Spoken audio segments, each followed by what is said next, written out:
Hello, parents and students. It's Mrs. Morehouse. I have not gotten to show this multiplication strategies to students yet, but it is supposed to be right around the corner. So I just wanted to show it to you here, and if students want to try it, they can. So in fourth grade, we are not teaching the standard algorithm, but we do get into a strategy that really gets close to it. So this is almost the standard algorithm for multiplication.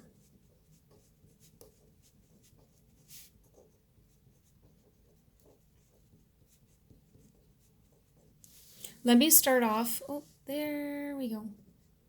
Let me start off by showing you the array, and then I'll show you the new strategy. So I'm going to do the problem 26 times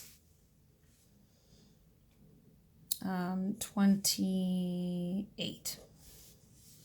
So these are two-digit numbers. I'm going to separate the 20 from the 6 and the 20 from the 8. So I create my box. I'm going to put the 26 here and the 28 here. And because I separated them, I'm going to draw lines to keep them separated. So 2 times 2 is 4, and I add 2 zeros because there's a 0 here and a 0 here. 6 times 2 is 12, and there's a 0, so I add it. 2 times 8 is 16, and I add a 0. 6 times 8 is 48, and now I'm done.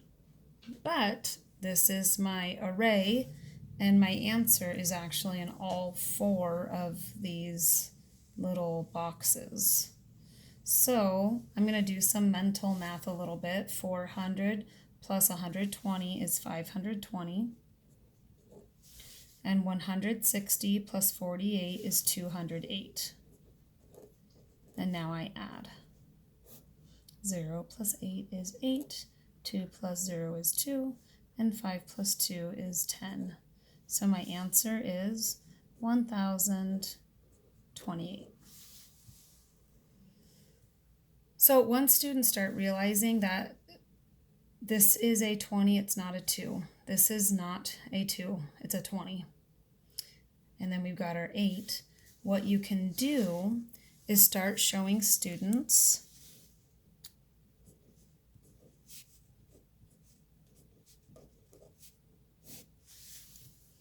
some students still get really confused, and they think they start to, this is why we don't teach the standard algorithm in fourth grade. They get really confused and they start multiplying the number within itself. So they'll multiply 8 times 2 and then 6 times 2, even though I guess that is in this problem. But if this was a 36, you should not be doing 8 times 2. So pay close attention to it.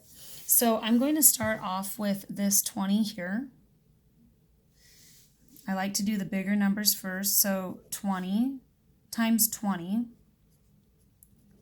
equals 400. And then 20 times 6. 20 times 6 is 120. Then I'm going to move over to this 8. So it's 20 times 8. 20 times 8 is 160. And then 8 times 6. 8 times 6 is 48. And students can break this up and add it instead of adding it all at once. But for the purpose of this video, I'm just going to add it real quick. This is 8. This is 12. Carry the 1. 4, 5, 6, 7. Oh my gosh, do you see why it's so good to do 2 strategies? I bet you parents were laughing at me earlier. So I made a little mistake up here if you can't tell. I have no idea why I said 5 plus 2 is 10. And if I hadn't done this strategy down here, this is what I would have done, whether it was on some math work or a test or whatever. Now, I like to joke with students that I don't make mistakes, and when I do make a mistake, I do it purposefully so that they can learn from it and tell me what I did wrong, and we all laugh about it. So, this is one of those times I totally did this so that you guys would catch my mistake. So, this is not 1028, it's 728. I'm so glad I purposefully made that mistake for you guys so that you can remind your students to try it 2 ways. So yeah, this is so incredibly close to the standard algorithm, but we're still having students learn and see where these numbers are coming from. That we are dealing with 4 different numbers really, and they're not 2s, they're 20s. So this is a pretty easy one. Just pick 2 2-digit numbers and let them have a go at it. And hopefully they start recognizing some of the things I talked about just now. Thank you.